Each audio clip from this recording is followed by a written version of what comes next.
Good afternoon, and welcome to Straight Talking with Kelly, where real conversations happen. This is where you will meet some of the most intelligent, creative, and talented people who come to share tips, resources, and knowledge on various topics. My guest comes from a magnitude of industries that include music, television, entertainment, mental health, community advocates, culinary arts, and so much more. Today I have with me Tiffany Gorman and Malia Cohen, who's actually going to talk about the importance of having a doula and balancing motherhood and career. So welcome, ladies. Thank you. Happy to be here.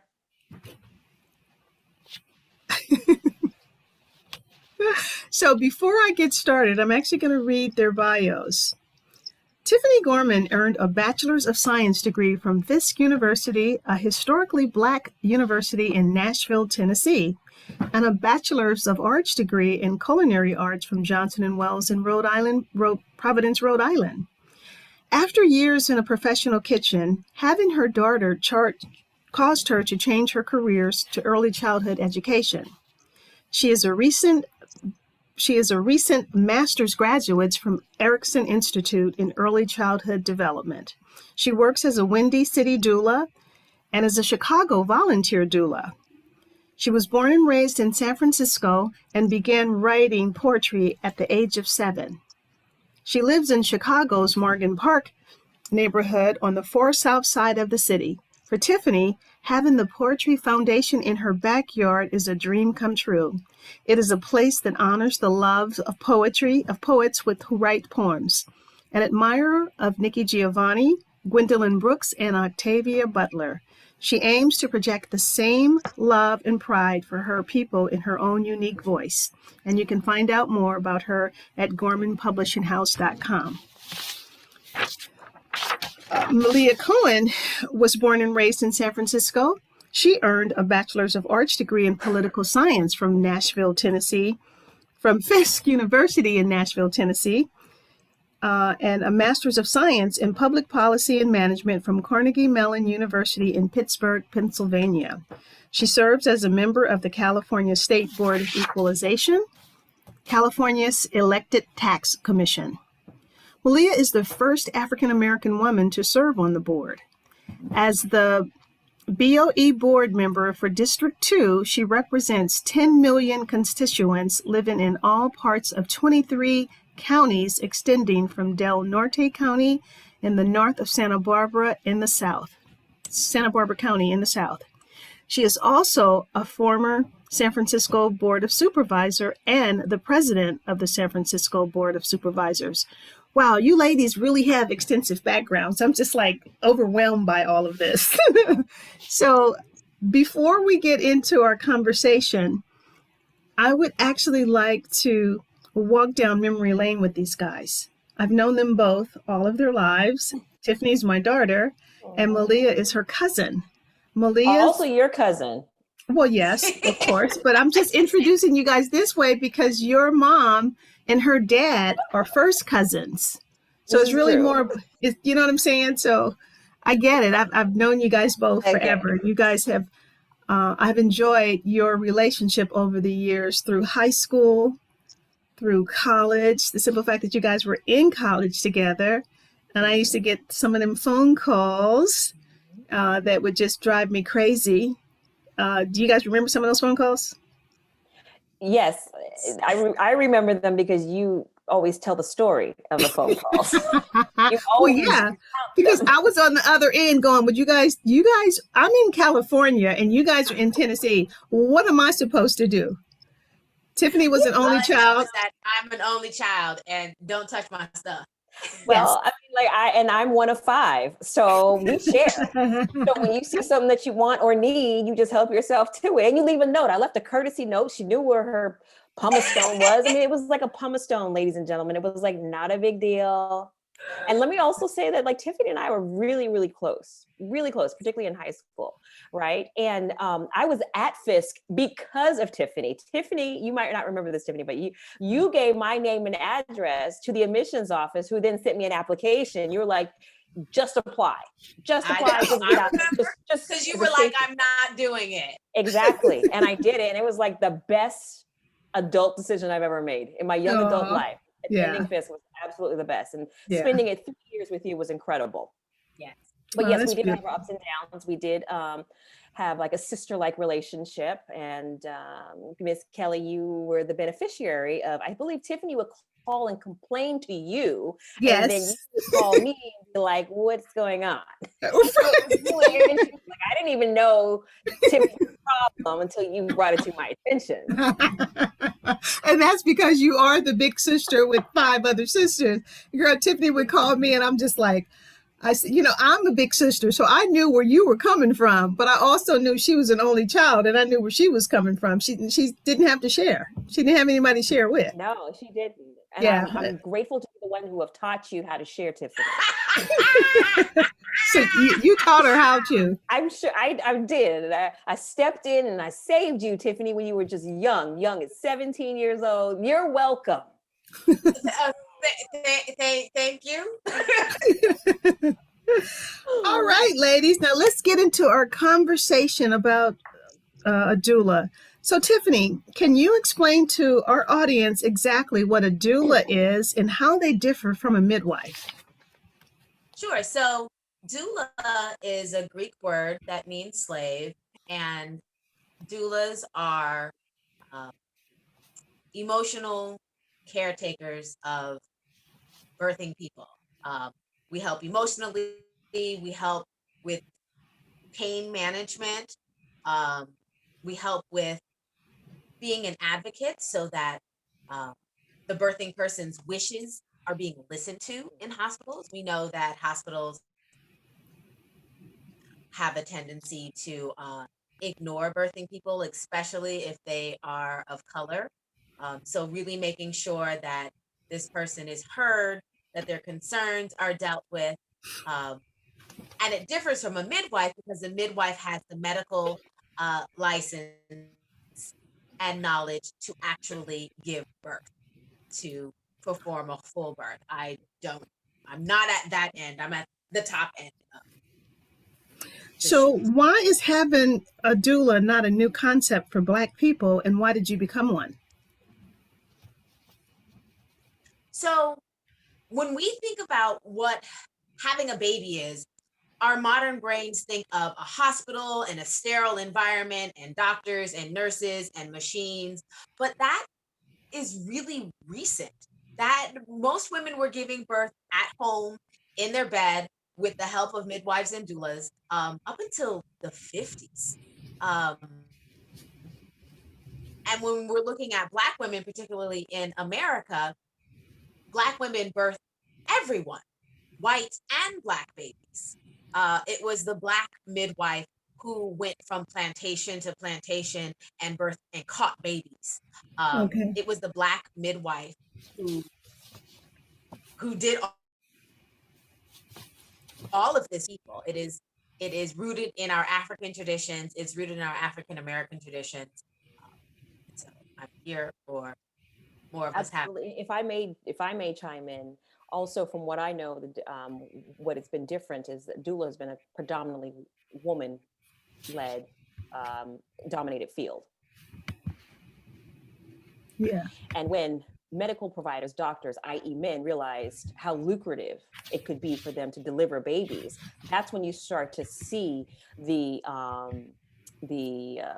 system start to change, Yes. where you start to see people pivot and want to give birth in a hospital where you have a doctor, a male doctor, who then can bill the insurance company and get a lot more money. Doulas were doing this for free. This was labor of love, a tradition. But when Western medicine realized that they could make some money, that's one thing that is consistent, one thing that is recession-proof, that will go through any kind of tornado or typhoon or any kind, it's weatherproof, is birthing babies. Women are going to have babies. They have had them since the beginning of time, and they will continue to have time, whether in good financial times or unstable financial times. So this is a way, a consistent, steady stream that hospitals could make money, which is why you see hospital rates, higher hospital rates, particularly for women of color, with C-sections. It's a business. It's a business element that hospitals predicate their bottom line on. So doulas, modern day doulas, disrupt that money-making system. Yes. So I don't know if you want to get into all of the politics and the policies and the background of doula hospital birth versus non-hospital birth, but we can go there if you'd like. It's up to Okay. you. So Tiffany, We've got tell me. two very well-versed professionals right here, ready to rock and roll with you. Oh, I think it's awesome. I think it's going to be a real informative conversation. So Tiffany, why did you become a doula? I became a doula after my own birthing experience. I had a traumatic birthing experience, and I just felt like I was alone. And then I had an angel of a nurse come in, and she looked around the room and made sure nobody was listening and no one was near. And she said, "Don't let them do anything to you you don't want." And then she left the room, and I never saw her again. And having her just say those words gave me the strength to send away a group of students, medical students who were coming into my room for an observation. No, I don't consent to this. I'm not a guinea pig. I'm not here for them to look at.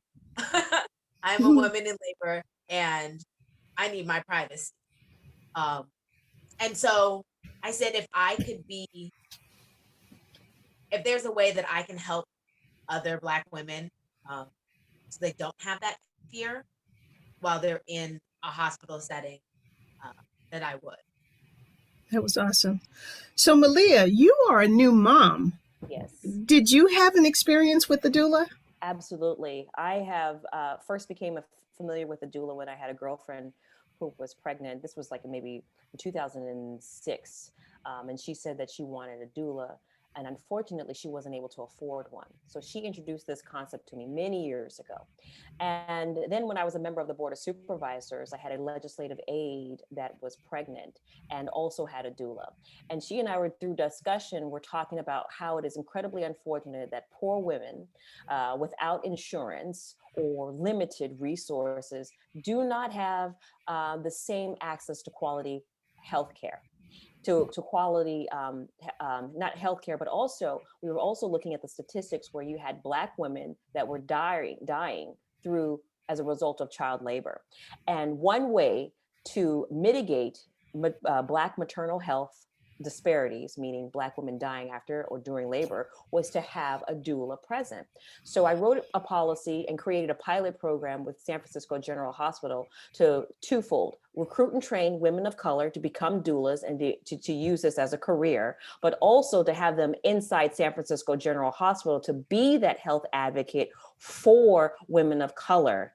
For women, oftentimes they feel disempowered. This is widely accepted in science, and we see it in the statistics on how women, Black women in particular, are dying from preventable diseases, but also from blood clots, from just child labor, whereas white women are not. And these are also Black women who have insurance. So it's not even a class issue. It really has to do with a bias that is built into the medical profession and the system. But with a doula, a health advocate, you have someone that is there in the beginning, helping you be mindful of exercises, diet, as well as breathing techniques to help you breathe through and embrace the surges, educating you on how your body is changing.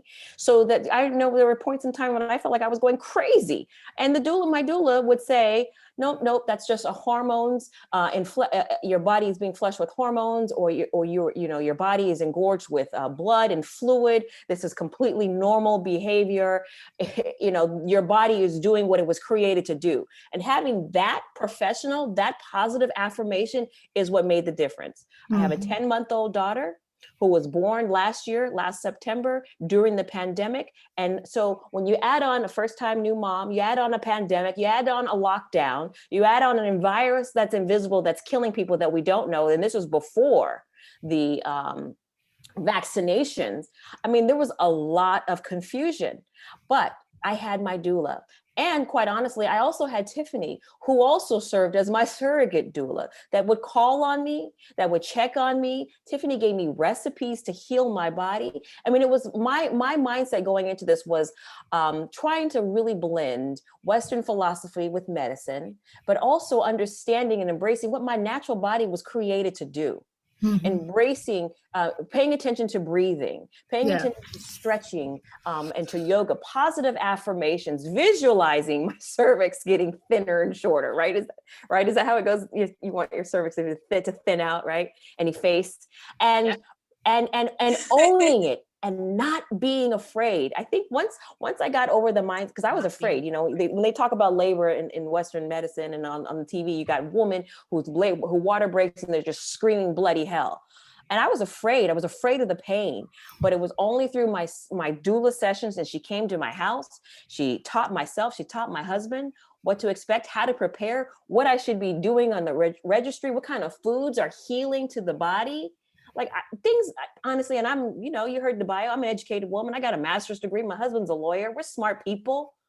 But when you are in it, that headset, and when those surges come on, I mean, it's almost like your primal brain comes in. Don't you agree, Tiffany? Like you need someone there telling you can do this. Someone else who can have the calm mind to help you walk you through it. Absolutely. So stick to and help you stick to your birth plan. That was really important. Tiffany talked about that. So for me, I had a beautiful birth experience. I went over my birth plan with Tiffany. I think she gave me a few pointers and things to add and things to consider. Things you just don't know. I don't know the exact terminology. Tiffany, what's that stuff that the babies are born with, like that white verdict, that coating that they come out with? Yes. I'm sorry, I can't think of the name right now, but I know exactly what you're speaking of. It starts with a V. It does start with a V. I think it's like, but this coating, not washing it off immediately, letting the umbilical cord, before you cut it, allow it to stop pulsing, remain connected to the baby. I mean, it's just little things that my doula exposed me to, that and my team of midwives supported me through, that helped me have a positive birth experience. So, Tiffany, yes, I know Malia actually kind of talked on this a little bit in terms of why it's important to have a doula for Black women, and what did the first days of parenthood look like? So the first days of parenthood are hard, and we don't talk about it enough. And our culture has this expectation of, you just bring the baby home and you can go on with your life, and you get home and you're sleep deprived for the next 2 months, because this person has to eat every 2.5 hours. You can't skip a feeding, so you've got to wake up, you've got to be there. So it's taxing. And so to have a postpartum doula in the home that can take care of some light cooking, do some laundry, throw the dishes in the dishwasher for you, just kind of take care of those basic things so that you can really be focused on resting, nursing, and bonding. Yeah. And so because of like what Malia had said earlier, that everybody can't afford that, to have that luxury. So you also volunteer. So you work as a doula, but you also volunteer as a doula, where you're able to assist African American women, to give them that opportunity to be able to get grounded. Yeah, the Chicago Volunteer Doula is an organization that serves any birthing people who are in need of a doula and for whatever reason cannot afford one. We do 12-hour shifts once a month, and I've had the pleasure of going to the hospital with one patient and client, and she really needed me to be there. It was a lot that was going on, and I had to step in a couple times and have them ask her for consent. Are you giving them consent to do this next, because they're just pushing in needles, and you have to speak, you have to ask. You can't just invade people like that. And that's what sends people's anxiety up, and then rushes of cortisol in their bloodstream, and now they're in labor. Like, that's what causes the stress that ends up killing Black women, is having these microaggressions of non-consent. And so, yeah, the volunteering one is really my way of making sure that all women in Chicago who want a doula are able to have. Mm-hmm. So, Malia, what did your first days look like? Were there any challenges, and what adjustments have you had to make? I didn't have challenges, meaning I was able to labor. I labored at home and I delivered at the San Francisco Birth Center to a team of midwives. And let's see, my water broke at about 6:30 in the morning. And by 1 o'clock, I was headed to the birth center. And by 4 o'clock, 3 hours later, she was here. And then by 11 o'clock p.m., I was at home, resting and recovering. And my doula was with me through this entire process. And Tiffany's description is absolutely critical. She came in, she stayed with me the first night. She made sure that the baby was latching. She made sure that I was drinking fluids, that I was fortunate, meaning I didn't rip, I didn't tear, I didn't have any surgery or any stitching. I did lose a lot of blood. And so by the 10th day, I had to get an iron transfusion. First, I thought it was a blood transfusion I needed, but then it turns out I needed an iron transfusion. But my doula was with me during the night. She stayed a couple nights and would wake me up, bring me snacks, healthy snacks, to make sure that my milk was coming in and that it was healthy and nutritious for Madison. And she encouraged me to stay in bed for 30 days, which I understand is pretty critical. Staying close to the bed the first 60 days and the first 90 days, just so those first 3 months are really critical on healing and also bonding, skin to skin contact, all these things, techniques I learned through the mentorship of my doula. And as a result, I've formed a fantastic bond with my doula. And I believe that doulas are certainly in the life bringing business and sustaining. And it was just an incredible experience. I highly recommend, if a woman is able to have a doula, to have one. It is cost prohibitive. They are not cheap. Doulas are very expensive. So I'm really glad to know that Tiffany is volunteering her skill set, because I think that we will see a change in birth outcomes when you have someone to advocate for you on your behalf.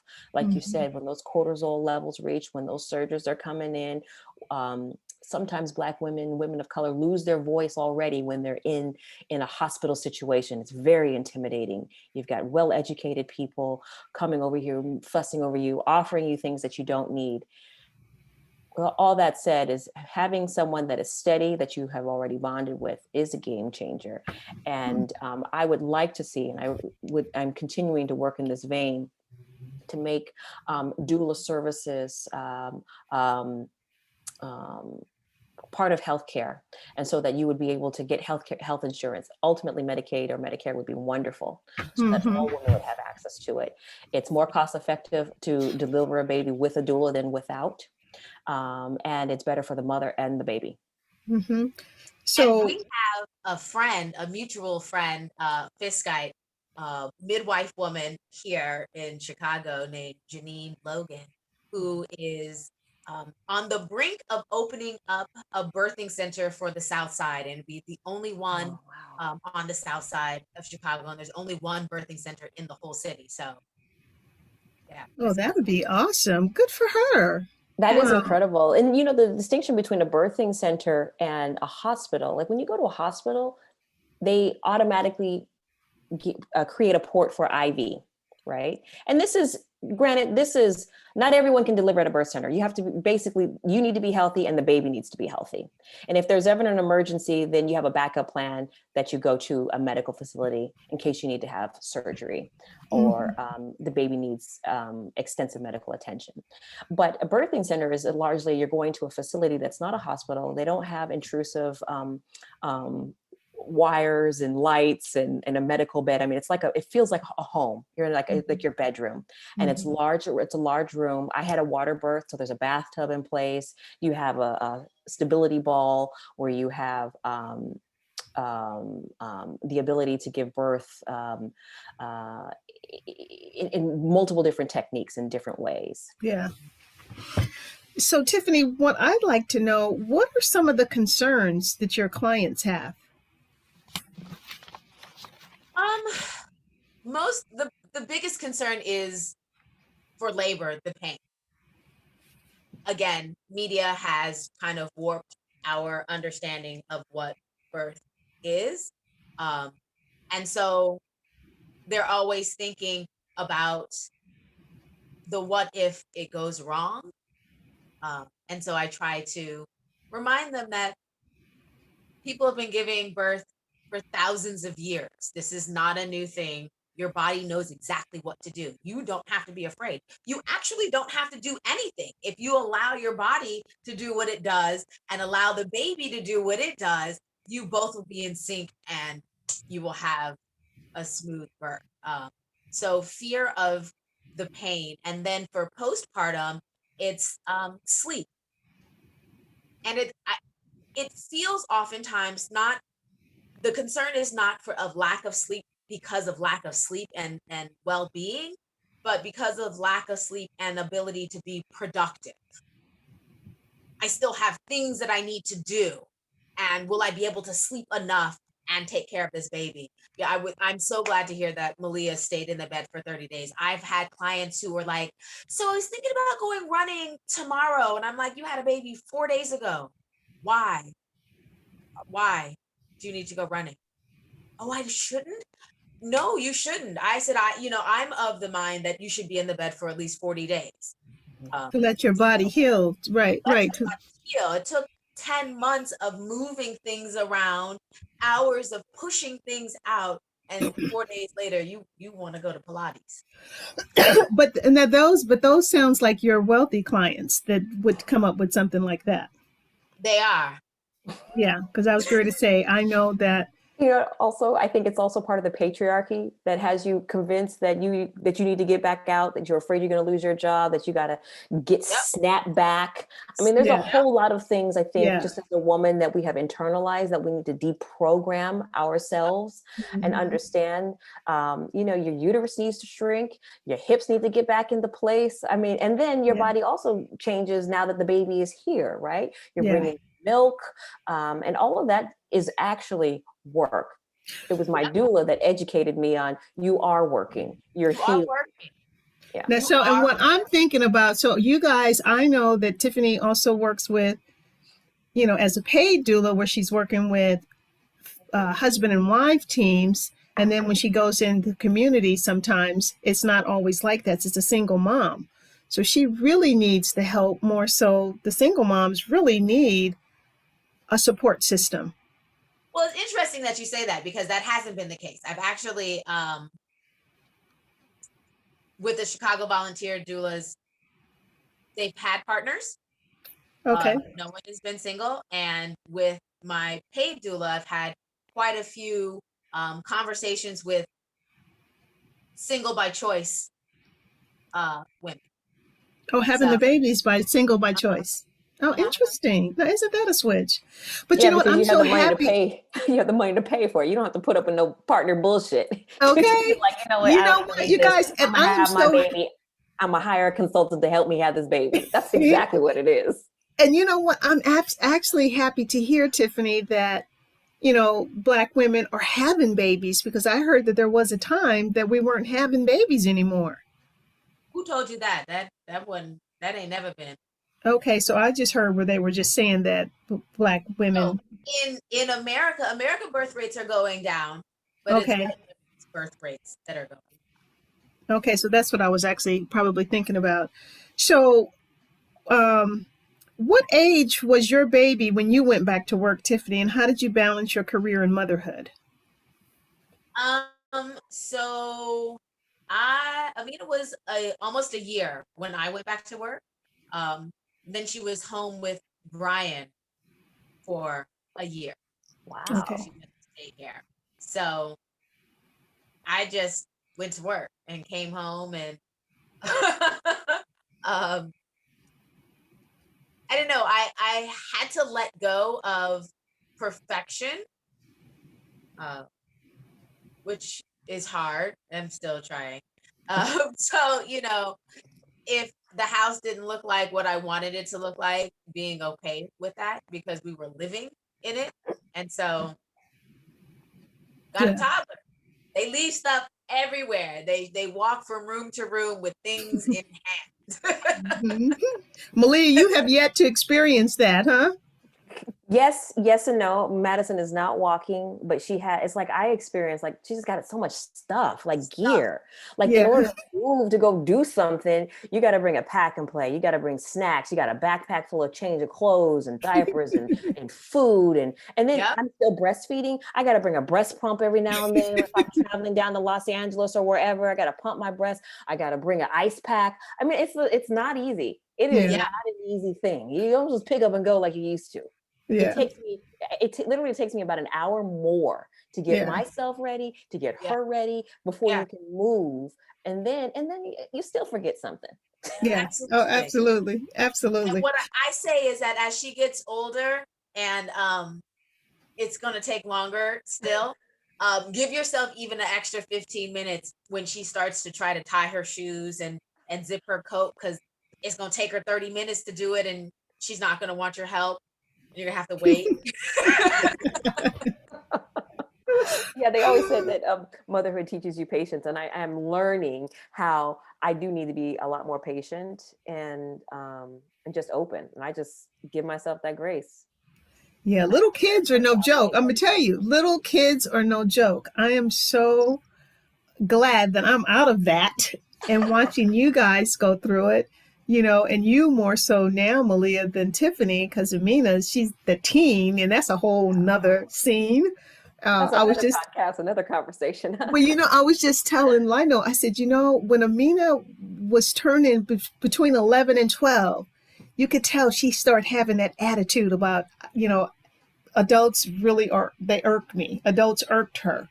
Whereas now at 13 going on 14, she's so mellow and open and fun to be with, and she talks to us, and but that tween, she don't have nothing to do with us. Mhm. We irked her. Everything we said irritated her, but now at 13 and 14, she is so beautiful. I absolutely adore her.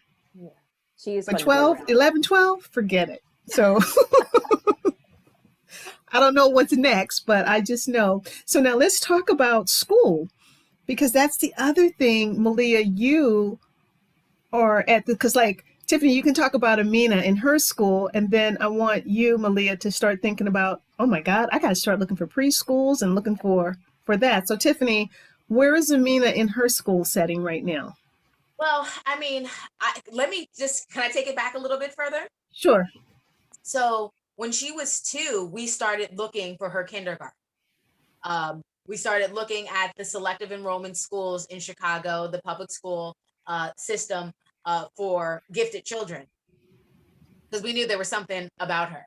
Um, and so we were really on top of it, going to open houses and meeting principals. And so when it was time for her to test, that she would test and she would test well, and she got in. And so she's been in selective enrollment schools um, her entire educational career with CPS, Chicago Public School District. Um, and so now she's at Lynn Bloom High School in their academic center. So they have a 7th and 8th grade component. You have to test in, and if you get accepted in the 7th grade, you're also automatically accepted into high school. So you can just continue to be there. And as it being a selective enrollment school, these are coveted spaces. There are thousands of students who apply and 100 get it. Um, So she's at Lynn Bloom in the 7th grade, doing really, really well, getting high school credits. We're looking into boarding schools for high school now.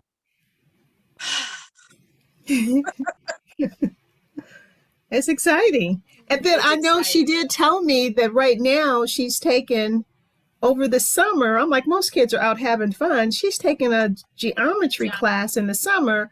So when she starts school in the 8th grade, she'll be in trigonometry. Yep. I don't even know if I ever took trigonometry. It's a 5-week course, 3 hours of straight lecture, 5 days a week, and then homework and tests every day. She loves it though. And she has all 4s. So she has the A plus. Yeah, she's thriving. So now, Malia, what about you? Have you I'm sure you probably have some places in mind. Madison was still in me, and I was thinking about it. Okay, because you know what? Because if you weren't thinking about it, I know Loretta was. I know your mama was. I know my mother was, absolutely, which had me thinking about it. So this is, and I think, we come from a family we value academics. We value and respect it and encourage it. And so we do, like you said, you knew the baby was talented at 2 years old, right? And I started thinking about it when she was inside me. As a matter of fact, I just got notification yesterday that she's been accepted into a daycare program. So it's 1 day a week, but it allows Madison to be able to begin to socialize, and I'm excited about it because it's just 1 day a week. But no, that's fun to be around other kids. But the crux is that this shit is expensive. Yes. Always. This is not even preschool. This is just daycare. Childcare period is expensive. Yes. Childcares are expensive, and it is the one system that I think really needs a union. The teachers need a union because it's the most important aspect of our economy, having childcare. We try to act like it's not, but it is. And the people who provide that are making minimum wage, and they want you to have bachelor's and master's degrees. Correct. And listen, I'm in the San Francisco Bay Area, and they want you to live in the area. Okay. So this is real. And again, this is talking about a patriarchal society that undervalues what is considered to be women's work. Yep. Housework, child rearing, caregiving. All of these things are all undervalued, but absolutely critical to humanity. Yeah. Right. Humanity. To humanity. So for me, daycare, we'll have daycare once a week, and then we will pivot into preschool, and it's just really just making a commitment to being able to provide the best that we can for Madison, so that she will be set up for success in life, so that she will be a preteen taking geometry for fun in the summertime. Okay, can you believe that? Yeah, Amina is something else, girl, and smart as a whip. Oh, she's an artist too. And one thing I can say is that the other part that I really appreciate is that because she's in public school, she's around Black children who are smart, like her. So that is actually a concern that I have in San Francisco. Is very different from what my classroom was.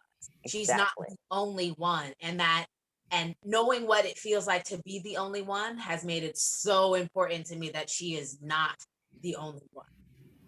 I'm with you on that, Tiffany. I think you and I grew up here in the city, and we have a similar experience. I went to public schools here, and you went to the private school track, but yet still in these high performing schools and academic settings, you were the only one or one of two. Right. And you were, unintentionally made to feel like you had to be the representative, and speak on and be all knowledgeable. And that is something that I'm very sensitive to about the environment that Madison in, which is why we made a conscious decision to be in the southeast part of San Francisco, where there is African American life and where there is culture, and you can drive down the street and see it and experience it. You can hear the music. So that is always in the backdrop, I think, of our job as mothers, as in particular, to provide those environments. Yeah. Well, you know what? I actually, when it hit me, Tiffany had went to her grandparents' house and her cousins were over, and they were just doing regular street dancing. And she got so excited by seeing that. And then it hit me. I said, Lord, what have I done to my child? Girl, you best to believe that change. We sent her down to East Palo Alto, where she ended up going to Leadership Training Academy. Changed her whole trajectory of life. She ended up learning about Malcolm X. She was around all Black people. And That's after where I learned that, about HBCUs. It's where I learned about HBCUs. It's the yeah, reason that I yeah, applied to Fisk and Spelman and Clark Atlanta and didn't think about UC nothing. yeah. Well, it was so funny because I'm thinking, what have we done? I know, You a know, little Malcolm X, little girl, and militant. then didn't she turn into it? Yeah, Matter of fact, people, she certainly went to the nth degree girl, with people it. would tell me, they would call her little Angela. They go, girl, your daughter's little Angela. I said, Lord, y'all didn't know before that she was not little Angela. I know, ballet and yoga. Remember you were doing like yoga in preschool? I mean, but you know what, honestly, it has given Tiffany, like, it's so well-rounded. Yeah, Able to be absolutely. comfortable in every single environment that she's in, whether she's all white, in an all white environment, multicultural environment, or an all Black environment. I mean, like, Yeah. you know, they talk a lot about code switching and being able to put it on, but most importantly, being authentic. Yeah. And that I stopped code switching. I don't code switch no more. I be authentic everywhere. I was gonna say that's good. Being authentic and just being able to stand your ground, stand your truth, and you are who you are. Yeah. Natural hair, all tattoos, all. I mean, just like it fully embrace what it means to be a Black woman in America. Yeah. So yeah, even with the no bras since the pandemic, because those aren't coming back either. You and my sister. Okay, that was too, but you know what? That was a little bit too much information. Don't need to have that. Okay, ladies. So now what I would actually like to ask you guys each individually, I would like for you to name 3 people that have inspired you. So I don't care who goes first. I'll go first. I would think, and you know, for the listeners, we did not have the questions beforehand, so this is really on the spot. But I will definitely say my mother has been the first person I think that has influenced me, right? Teaching me compassion and quite honestly, delayed gratification, hard work. And then, you know, as I've gotten older, my grandmothers, both of them respectively, my father's mother and my mother's mother, have taught key things that I see how they manifest in my life. My father's mother, more on cooking and cleaning, right? I mean, things I resented because I was rebellious and I did not want to go that traditional woman role, and I abhorred it, which is probably why I also had Madison so late in life, because I've been focusing on just wanting to be a career woman. Mm-hmm. And then also my mother's mother, being a very quiet but strong matriarch in the family. You know, you remember Medea. I mean, oh, absolutely. Quiet, but yet very, very strong. And you knew where she stood. She was unwavering. And I admire that. So those are my 3, but I'm going to group my grandmothers as one lump. So my mother and my grandmother. See how she does, Tiffany. She can't help herself. And then I would say my third one would be really, you know, interesting. I would have to say it's probably, you know, and I don't know if this is too cliche, but I would really say that I really do a lot of study of Martin Luther King.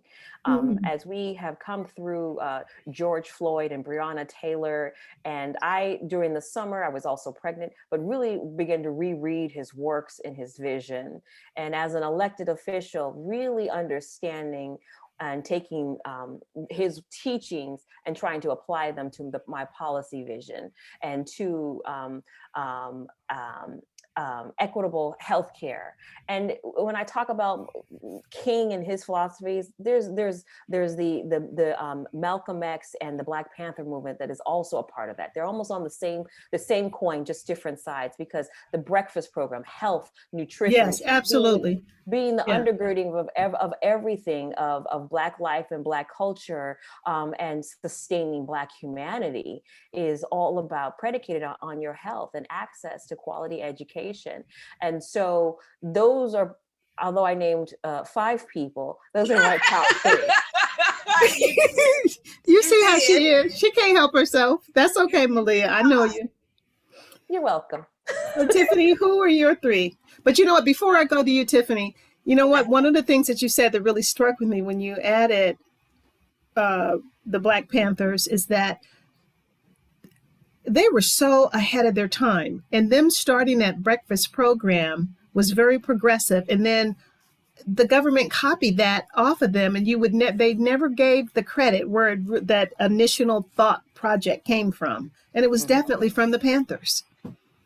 Yep, WIC is a direct descendant of the breakfast program.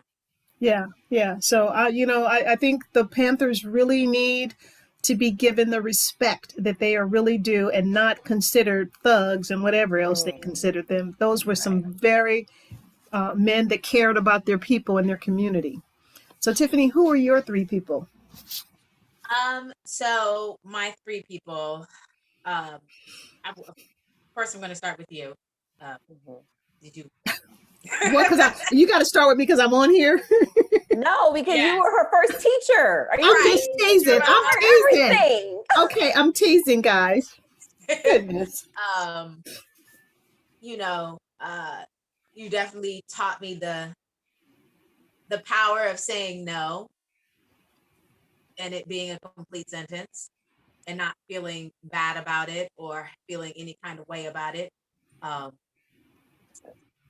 Understanding that other people's lack of planning does not constitute a what? Emergency on my behalf. Okay. It don't mean that. It don't mean that. Yes. These are all the lessons that, I teach to Amina. Same things. My second influence, I would say would be Octavia.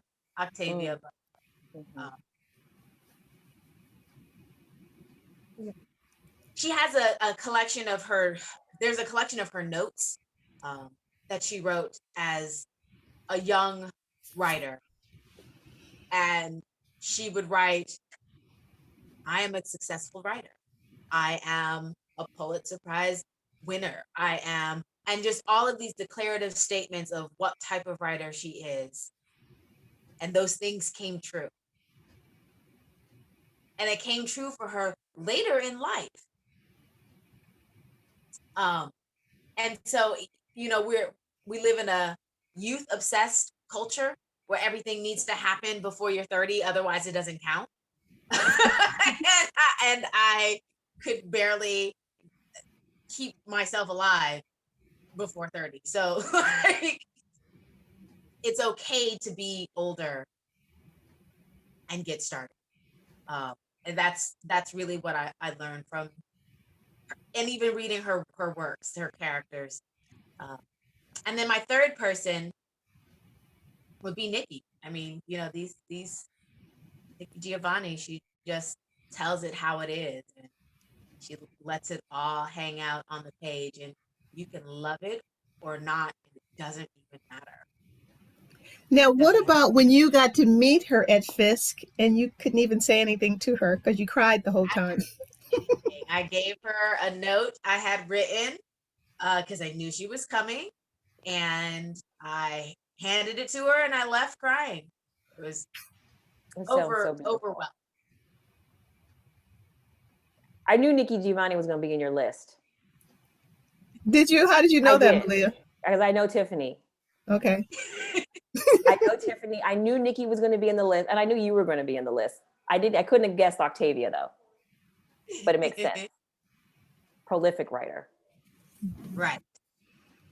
I'm actually rereading her works in chronological order of copyright dates, which is interesting. So now, Tiffany, what would your 9-year-old Tiffany say to the adult Tiffany today? Do I remember what 9-year-old Tiffany was even thinking? Yeah, I don't know. 9-year-old Tiffany wasn't thinking about much, but having fun. But what do you think she would say to you now? These questions are always so weird to me. I don't know. I don't have an answer for you. I don't know. Malia, what would your 9-year-old Malia say to the adult Malia today? Yeah, actually, I remember 8 and 9 years old was actually 8 in particular was when I realized that I wanted to work in City Hall, because we took a tour of City Hall in San Francisco. And I tell this story often when I'm talking to people and I'm talking about how I got into public service. It was just, I just wanted to be in the building. It was really simple as a kid. I just wanted to be a building and I wanted to be a lawyer because I thought lawyers worked at City Hall, which was true. But you don't have to only be a lawyer to work in City Hall. I just thought the building was beautiful. Tiffany, you remember the staircase, and this was before the renovations. Now, Tiffany and I have a history also in high school being on the youth commission in San Francisco, and youth advocacy, and that's where I have also found my voice and learned how to tell my story, and was learning about exposure to policy. So that being 8 years old, being 9 years old is what stepped me on the path to where I am today. So my 9-year-old self would tell Malia today, I think she would say, "Yay, you did it.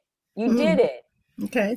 And, you walk down, again, my 8-year-old mind was, I just wanted to walk up and down the big staircase every single day. And so I'm thinking of a child voice saying, "Hey, you did it. You did it. You walked down the staircase every single day, for 8 years, Yeah. 8 years. And you were the president of the board of supervisors." Yeah. So she would be cheering for me. She would be applauding me and happy. And, I would probably. I'm so glad your 8-year-old self can do all those things. My 8-year-old self, man. But you know what, Tiffany, think about it. Like you said, you were writing poetry at 7 and you're still writing poetry. Yeah, but I never thought that I would be writing poetry for other people. Writing poetry was like taking a bath. It's just something that I do. So it was never a thought of like, oh, I hope I carry on with this. I've just always done it. So I'm real simple. Malia, I think she's a piece of work. She's talking about she's simple. Piece of work. She is. Yeah, but she's right. She was writing. I mean, I used to pick up little bitty pieces of paper with poetry and music. So I got her notebooks so I could be all in one place. And she's been writing ever since. And she wouldn't share it. So when she finally started sharing her poetry, I was amazed. I was like, oh, this is different. When she starts sharing anything, because she didn't share, period. Right. We could ask Vichy, we could ask Nikki. There's a whole bunch of cousins out there. So she wasn't really taught to share, Miss Kelly. But she was taught to share. You know what? And we would make sure she would donate her toys to the different hospitals. No, she did share. That's true. But it's just somehow the lesson of sharing skipped when it came to when I wanted to borrow that pumice stone. Well, but you know what happened? Let me tell you what happened. So I'm teaching her to share, and her father taught her the opposite. Because he's a brother. I have no siblings. I don't have to share. Yeah, he's a brother. He was number 7 out of 10. So I'm teaching her to share, and he's telling her, no, you don't have to because you're an only child. So she had this dichotomy going, one parent telling her this and the other one telling her this. And I listened to the one who made sense. But the first time I read any of my poetry out loud was my junior year at Fisk. Oh, really? I would write some for like classes in high school, but I never, besides the teacher, I never showed them to anyone.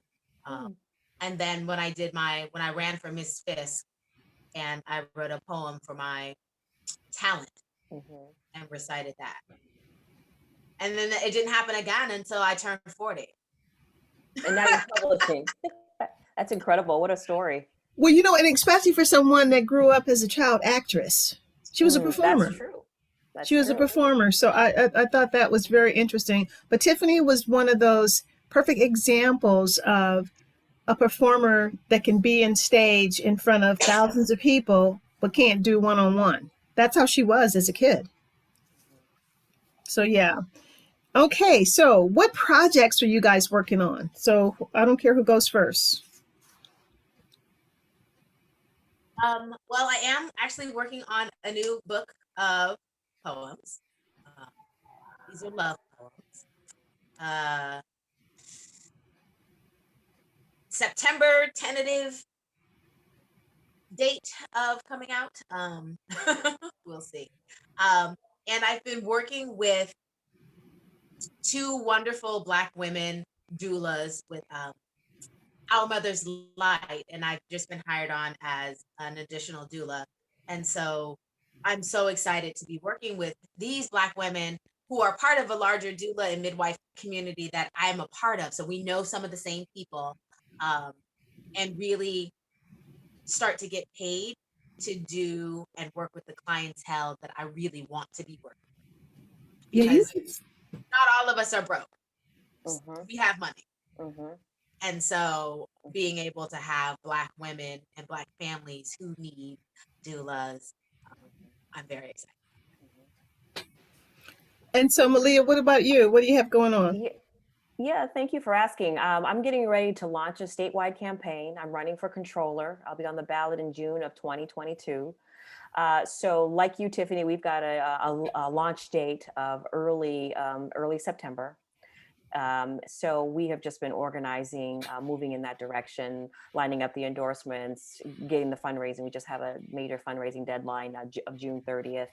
And so now that that's behind us, now we're pivoting and going to launch and make our announcement public, and then also kick in fundraising up and down the state. So now what does a controller, what does that entail?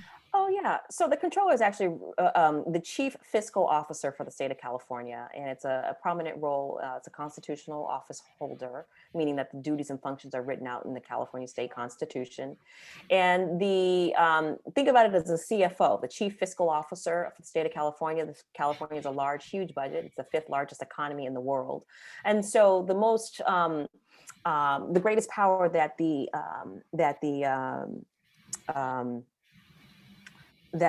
controller has is the ability to audit. And I've conducted a lot of public audits and have found a lot of things. One of which, when I did an audit with the San Francisco Police Department, it reveals a lot, where money is being spent, how it's being spent, and who's getting what.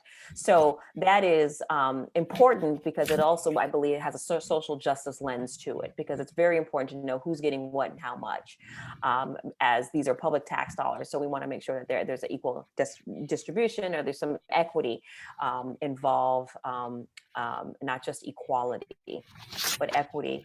And these tax dollars are going to help communities that need the help that are asking for. That's beautiful. So that's it in a nutshell. Yeah, that's awesome. So ladies, as we wrap up, I'm going to allow each one of you to leave some parting words to the audience in terms of, balancing their motherhood and career, or getting a doula. So however you guys would like to wrap it up with them, please leave some parting words. So I would like to say that if hiring a doula is prohibitive, have your close friend, cousin, sister, aunt, spouse, whomever that you trust, be there with you in the birthing room, who can encourage you, who can speak up for you, because that too will work. Yeah, absolutely. Tiffany is spot on. Parting words, I would say thank you for giving us a platform to talk about Black maternal health, the importance of the work that doulas are doing. I think from a policy perspective, we need people to continue to advocate, to fund public health, to fund public clinics, to fund programs that support doulas, that support communities of color, that support women. And it's important that we continue to not only lift our voice and we talk about social justice issues, about police reform, about educating and reforming public education and healthcare reform, but that we also place a high value on the work that women are doing. Because oftentimes our work is invisible, and it's time that we take that invisible nature of the work and make it very visible, and that we start to uplift and highlight it. Because again, we as women are supporting humanity. It's beautiful. Well, it has been such a pleasure reuniting with the two of you guys in such an important way. I really think, I hope that the audience enjoyed this as much as I did and really gleaned some of the important messages that you guys have put forward. So I really appreciate you guys for being here. And audience, again, thank you for listening to Straight Talking with Kelly. And let's say goodbye to these young ladies. So, All right. Thank you.